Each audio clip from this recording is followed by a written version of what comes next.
Bonjour à tous, heureux de vous retrouver pour cette troisième partie de notre première mini-série de live Automation Anywhere, 50 nuances de RPA. Je vous rappelle que cette session est interactive, que vous pouvez interagir avec moi via le chat qui se trouve ici et nous contacter via l'adresse email ici. Également, si vous aimez ce format de vidéo, n'hésitez pas à nous le faire savoir en likant ou en vous abonnant à la chaîne. Je présenterai aujourd'hui cette session à Grégoire Robertin. Donc moi, je suis dans l'équipe avant-vente Europe du Sud chez Automation Anywhere. J'ai un parcours, une formation de consultant, d'ingénieur informatique, ayant travaillé 15 ans comme consultant dans l'automatisation.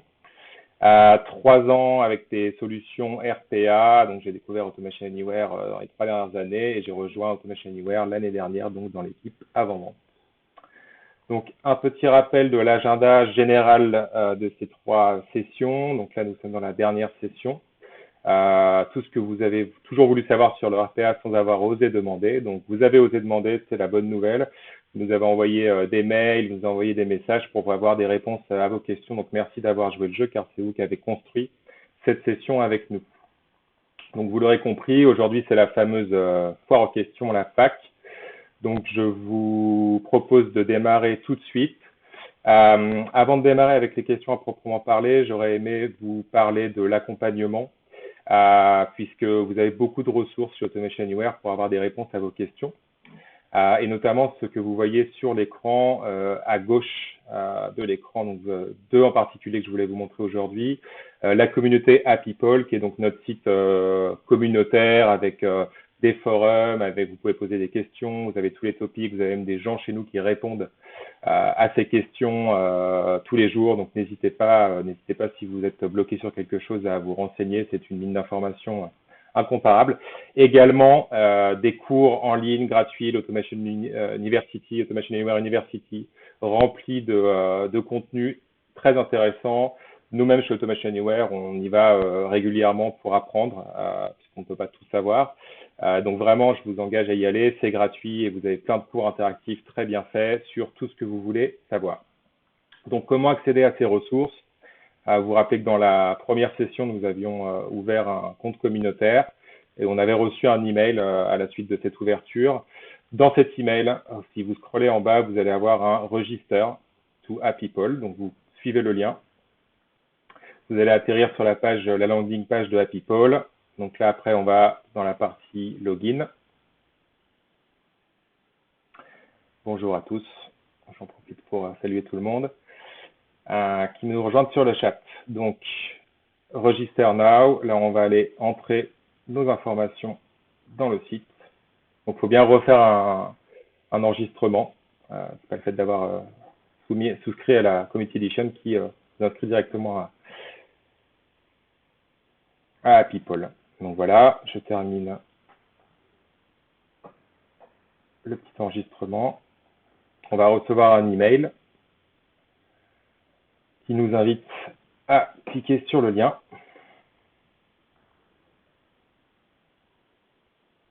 Je clique sur le lien, on me demande de changer mon mot de passe.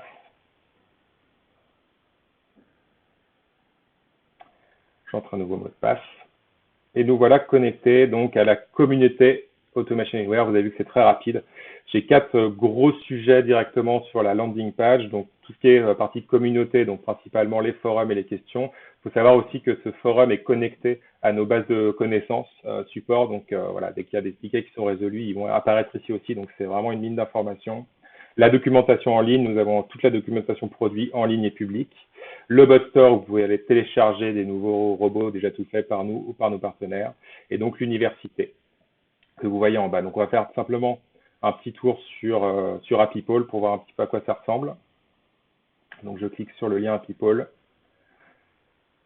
Et donc là, vous avez tout simplement un moteur de recherche. Donc là, par exemple, on m'avait posé une question sur le japonais à la dernière session. Donc, je pourrais aller sur le forum et récupérer de l'information. Je tape sur le moteur de recherche. Donc là, je vais avoir comme un forum classique tous les threads qui correspondent à mon mot-clé. Donc, je vous invite vraiment à y aller, à vous enregistrer. C'est très utile.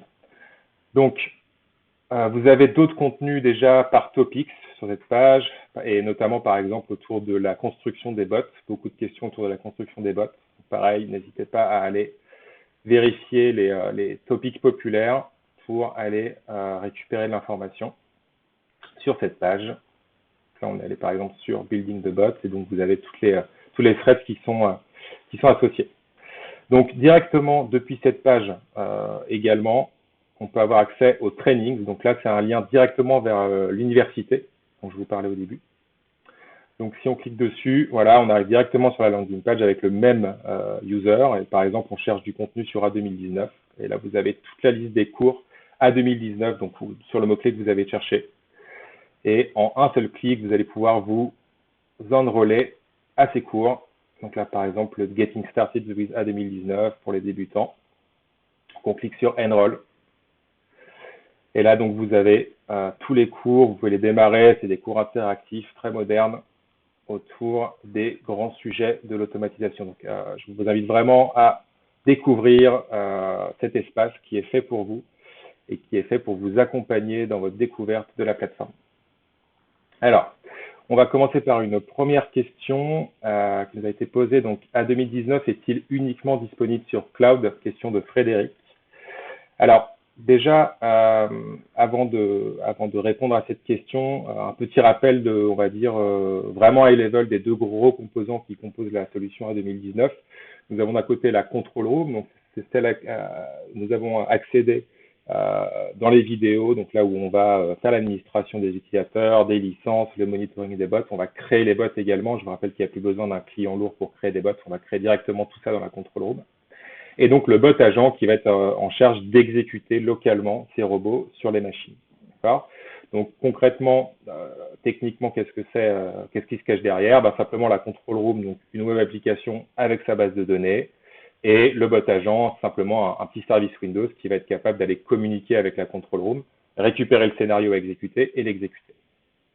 Simplement, il nous suffit d'ouvrir un canal de communication entre ces deux composants pour pouvoir démarrer et automatiser. Donc, pour répondre à la question de Frédéric, en réalité, non, nous n'avons pas qu'un déploiement cloud. Nous avons 3 types de déploiements.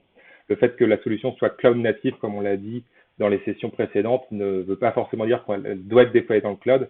C'est qu'elle est pensée pour être sur un schéma de cloud. D'accord ? Donc, la control room qu'on a vu dans le slide précédent peut être déployée soit on-premise sur vos serveurs, soit sur un cloud privé ou public ou hybride. Donc là, sur les principaux fournisseurs de cloud du marché, donc AWS, Azure, GCP, IBM. Et également, nous avons une offre full SaaS. Vous avez simplement, voilà, la control room est hébergée chez nous. Donc vous avez simplement un user à mot de passe et vous commencez votre RPA de journée directement avec nous. Donc le modèle cloud, oui, mais qui peut être porté sur du modèle on-premise. Et derrière, vous pouvez donc déployer facilement la solution à l'intérieur de votre data center. Donc, la question numéro 2, quels sont les systèmes d'opération disponibles pour la control room et pour les bots agents? Question de Stéphane. Alors, la réponse est simple. Donc, pour la control room, aujourd'hui, les OS disponibles sont Windows, CentOS et Red Hat Linux. Donc, Windows, CentOS Linux, Red Hat Linux. Pour le bot agent, aujourd'hui, il n'est disponible que sur Windows. Il sera disponible sur Linux à partir de la deuxième partie de cette année. Donc, un petit peu de patience encore pour le bot agent sur Linux, mais nous allons être les premiers acteurs du marché à le sortir et donc pouvoir exécuter des scénarios directement full Linux.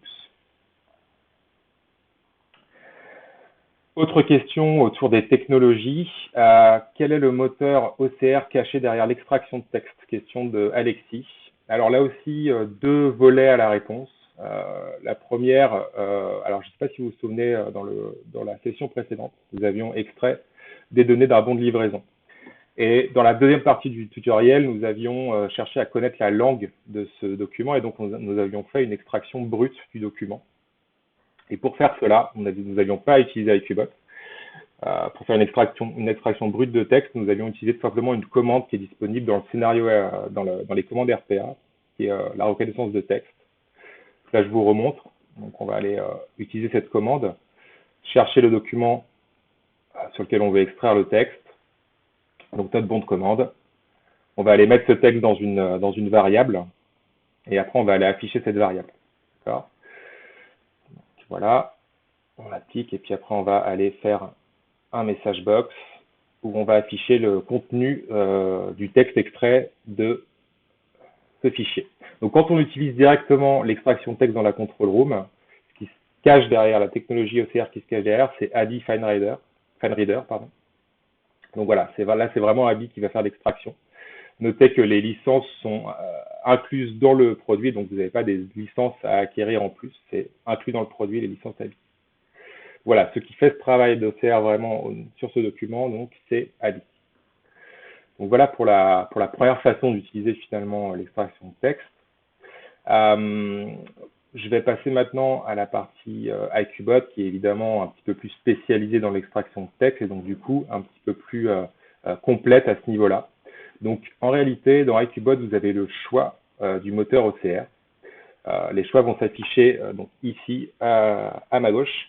Donc vous avez pareil ABI, vous pouvez choisir ABI, donc Microsoft Azure, Tesseract et donc en bêta Cloud Vision API de Google. Donc pourquoi ces choix-là? Puisque voilà, on sait que chaque moteur d'OCR a ses propres spécialités. On sait qu'ABI est très généraliste et arrive à être très, très fort sur le stream to process. Par exemple, Microsoft Azure est plus fort sur le handwriting, etc. Donc voilà, on veut donner à nos clients la possibilité de pouvoir switcher entre ces OCR, ces moteurs d'OCR pour pouvoir répondre au mieux à leurs problématiques. Donc nous allons continuer sur la question suivante. Donc une question de Pascal. IQBot gère-t-il le handwriting? Donc on a eu beaucoup de questions sur IQBot, donc c'est une bonne nouvelle, ça veut dire que le sujet vous a intéressé. Et donc on nous demande si l'IQBot gère le manuscrit. Et la réponse est oui. Donc ça fait une bonne transition avec la question d'avant, puisqu'on a vu que on intégrait le moteur Microsoft Azure qui est connu pour être assez fort sur le manuscrit. Et donc pour répondre à cette question, pour illustrer la réponse plutôt à cette question, j'ai choisi de vous parler d'un use case qu'on a fait en Angleterre autour de la pandémie de Covid-19, qui est donc l'extraction de données dans les formulaires de l'OMS, des questionnaires par rapport au coronavirus. Donc c'est un questionnaire, un gros questionnaire qui est rempli par les médecins, qui fait une douzaine de pages, sur lequel il y a beaucoup justement de manuscrits. Et donc le challenge, c'était d'aller adresser ces documents qui prennent beaucoup de temps à être insérés dans les systèmes de statistiques. Et on sait qu'aujourd'hui, la donnée est fondamentale pour la lutte contre la pandémie. Donc voilà, comment on pouvait adresser ce type de documents.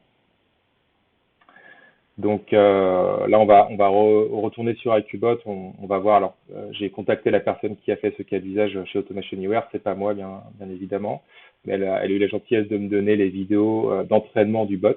Donc là, on voit clairement que le robot détecte les champs qu'on lui a demandé. Donc par exemple, voilà, donc la location, le statut, la date. Et donc, on voit bien que la donnée est bien extraite. Par exemple, sur ce dernier champ, voilà, il y a un petit peu de retravail à faire puisqu'il y a les petits U entre les différents caractères. Mais comme je vous avais dit, on peut faire du post-processing dans IQBot pour améliorer ses résultats.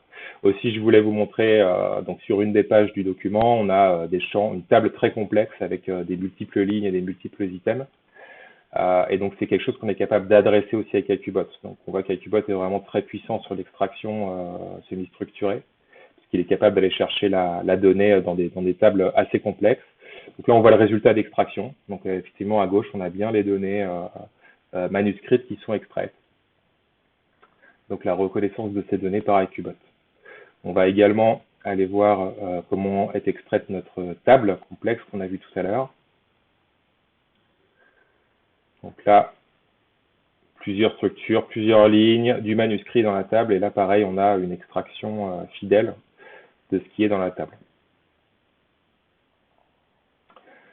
Donc voilà pour la partie manuscrite. Une question maintenant de Christophe. IQBot gère-t-il les cases à cocher, connues aussi sous le nom de checkbox? La réponse est oui. Et donc je voulais repartir du même use case finalement, puisque ce document contient, vous l'avez vu, des checkbox. Donc, c'est quelque chose qu'on a su traiter aussi. Donc, on va, si vous voulez bien, repartir du même use case. Donc là, on a la représentation graphique du use case. Donc, on a le formulaire qui est rempli par les médecins. On va l'envoyer sur AccuBot. Éventuellement, si on a des vérifications à faire avec Human in the Loop, on en parlera un petit peu plus tard dans la session. Et on va extraire donc ces données en CSV file. Il y a une très bonne vidéo qui a été faite. Oui, alors j'ai bien vu la question de Souel. Oui, est-ce que effectivement vous pouvez préciser la question, parce qu'on a déjà parlé des possibilités d'hébergement cloud. Donc, est-ce que vous cherchez plutôt des fournisseurs cloud ou quelle est la question exacte? Donc, pour revenir à notre cas d'usage, je vous conseille d'aller voir. Là, je vais poster un lien vers une vidéo. Je vous conseille d'aller la voir, elle est très intéressante.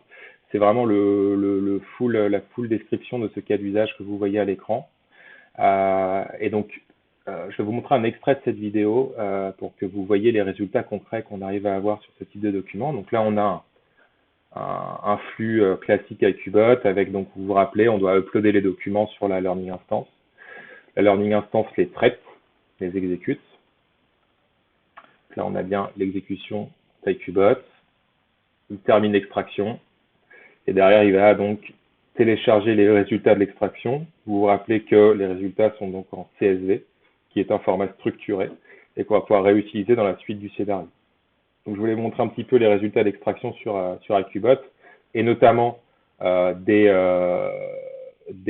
checkbox, pour répondre à la question de Christophe. Donc, on voit bien là qu'on a le résultat des checkbox yes, no, en fonction des différents résultats. Puis c'est bien un cas qu'on prend en compte. Là aussi, on a ces résultats-là. Donc là, pareil, je vous ai rajouté, puisque ma collègue a bien voulu me passer cette vidéo, petite vision de comment ça a été fait behind the scene. Là, on voit, pareil, on a en fait un type checkbox et sur lequel qui va être capable de remonter en fait. Donc là, on a vraiment des choix multiples. On a oui, non et unknown. Et on va être capable d'aller matcher ces trois types de valeurs. Donc, on va faire de la checkbox multiple, pas seulement avec deux items. Donc voilà pour la partie checkbox. Alors, question suivante, on nous a demandé qu'est-ce que voulait dire HBC. Donc HBC, c'est un sigle qui veut dire Human Bot Collaboration. Et donc c'est quelque chose sur lequel on est pionnier aussi sur le marché, puisque voilà, on définit, on va dire, trois grandes phases dans l'automatisation. La première phase où il n'y a pas d'automatisation du tout, donc en fait on a un utilisateur métier qui va être obligé d'accéder à toutes les applications back-end à la main, aller se connecter, aller faire du clic, du scroll, de l'insertion. Est apparu il y a quelques années l'Attended Automation, donc ce qu'on appelle Attended, où finalement on a un assistant digital pour chaque utilisateur. Donc l'utilisateur va pouvoir déclencher un assistant digital sur sa machine et le robot va aller exécuter un scénario. Là, on a vraiment un one-to-one, un robot, un utilisateur qui exécute un robot. Donc, ça aussi, on l'a mis au rang de legacy, puisque maintenant, aujourd'hui, on a inclus, grâce à HumanBot Collaboration, le robot dans l'équipe de travail. Pourquoi? Parce qu'en fait, on s'est rendu compte qu'il y avait très peu de cas d'usage où finalement, le robot allait traiter end-to-end, extrémité à extrémité, tout le cas d'usage. Souvent, l'humain reste dans la boucle. Et donc, on a ouvert un canal de communication entre ces robots et les travailleurs humains. Donc, un cas concret, on a un employé qui déclenche un robot. Ce robot doit aller poser une question à quelqu'un d'autre. Donc, on va être capable d'aller poser via un petit interface chatbot une question à un autre utilisateur. Éventuellement, il a besoin d'une validation d'un manager. Pareil, on va être capable d'aller, via un petit widget, poser cette question et la validation au manager pour après revenir vers un employé B, lui demander de faire une transaction. Cet employé B peut avoir besoin d'exécuter cette transaction via un autre bot qui va exécuter un bot et ce bot termine et recommunique à la fin avec le premier bot. Donc ces scénarios complexes qui sont finalement un workflow complet avec des bots et des humains dans la boucle, on est capable de les adresser avec HumanBot Collaboration. Donc là, on a les bénéfices un petit peu de cette technologie-là. On a vraiment, on consomme l'automatisation comme un service. puisque chaque utilisateur va être capable d'exécuter ses robots en un seul clic, sans avoir à se connecter à l'interface, une interface compliquée d'automatisation. Le bot est intégré dans un workflow d'équipe.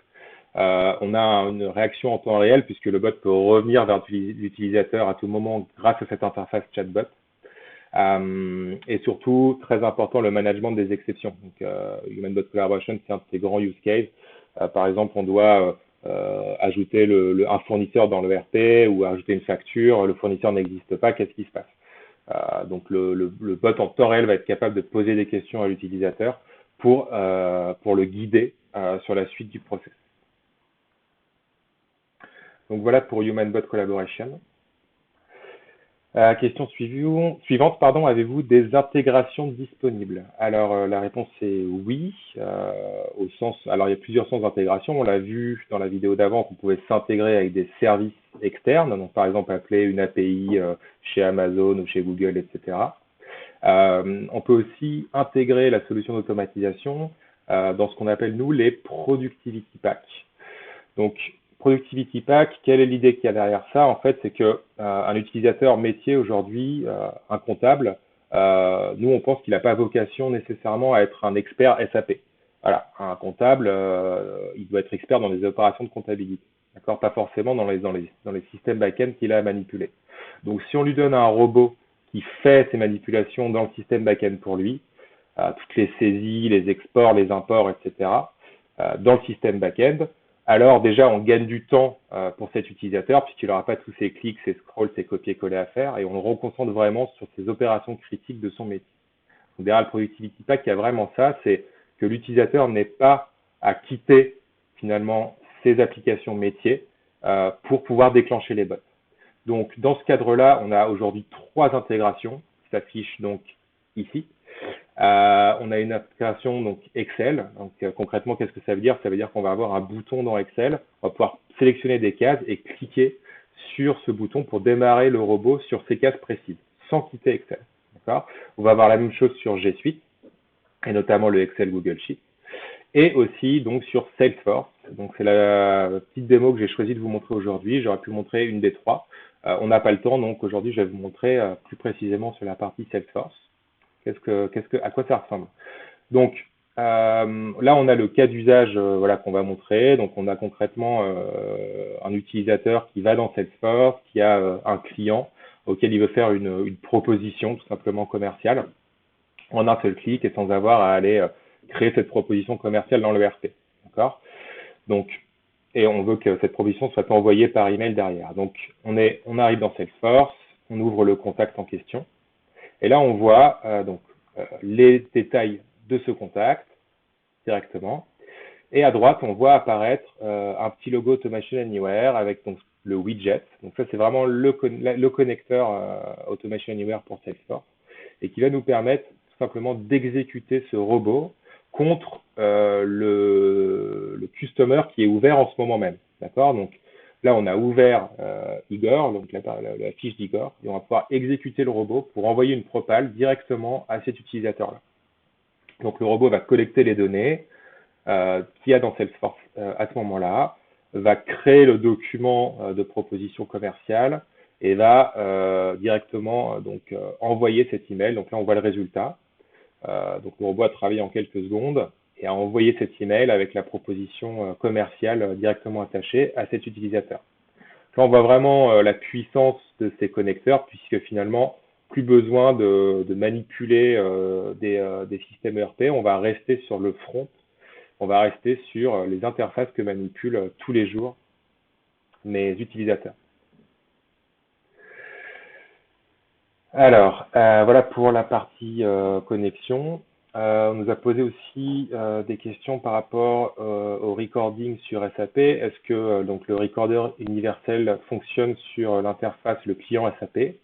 La réponse est oui. Donc là, on va simplement faire une petite démo de comment ça marche.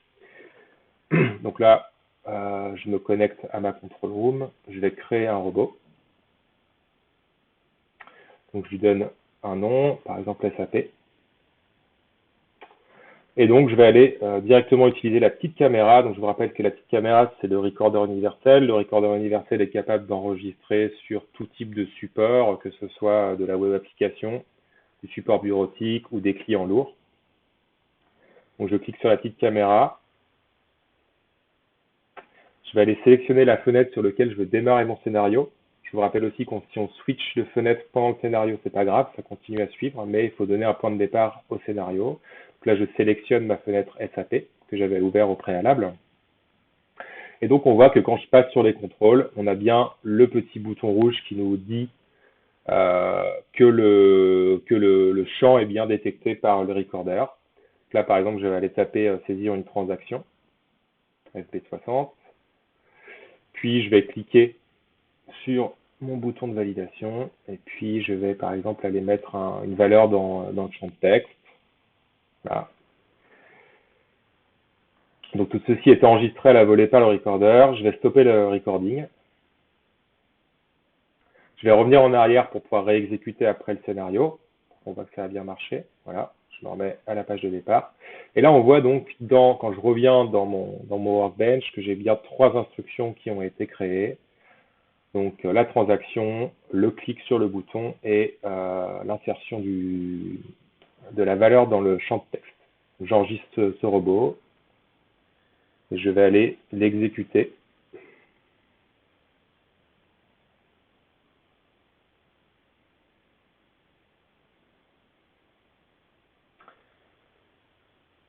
Pour voir que mon recording a bien fonctionné. Voilà, là c'est le robot qui travaille, on a bien la transaction entrée et puis effectivement le texte qui va bien s'afficher dans mon message. Notez également que nous avons une intégration SAP, donc des commandes propres à SAP. Je ne vais pas traiter de cette intégration dans cette session, tout est documenté. Juste pour info, cette intégration travaille sur le même mode que le scripting sur SAP. On va récupérer les ID de champs pour aller traiter directement les champs à la volée dans SAP. Donc je vous invite à découvrir aussi dans notre documentation en ligne comment fonctionne cette intégration SAP. C'est une autre approche, les deux approches fonctionnent. Donc après, c'est selon vos préférences. Donc voilà pour les questions que vous nous avez envoyées. Une dernière question bonus que je vous mets, parce que je l'ai bien aimé. On nous a demandé pourquoi nous étions meilleurs que la concurrence. Alors, voilà, j'espère avoir répondu un petit peu à ces aspects-là. Nous, on est convaincus chez nous que notre solution est la meilleure. J'espère avoir transmis un petit peu lors de ces sessions mon enthousiasme au travers de ces capsules. Maintenant, à vous de jouer, je dirais. Je vous laisse faire votre propre opinion. Je vous rappelle que, comme on l'a montré, on a une Community Edition. Vous pouvez la télécharger en quelques minutes. Et vous verrez par vous-même à quel point c'est facile de créer des robots avec notre solution. Des robots puissants qui couvrent les cas d'usage, avec toute l'aide nécessaire, avec les forums, la Community Edition, l'University. Et donc voilà, je vous laisse maintenant vous faire votre propre opinion par vous-même. Il me reste donc à vous saluer. Je vous remercie d'avoir suivi ces capsules. Peut-être regarder s'il y a des questions. Je crois que mes collègues ont déjà répondu aux questions, si je ne m'abuse. Je crois que nous avons donc... oui, je crois que toutes les questions ont été répondues. Dans tous les cas de figure, n'hésitez pas à nous envoyer un email, donc à l'adresse qui s'affiche en haut de l'écran. Et en attendant, portez-vous bien. Je vous remercie et au revoir.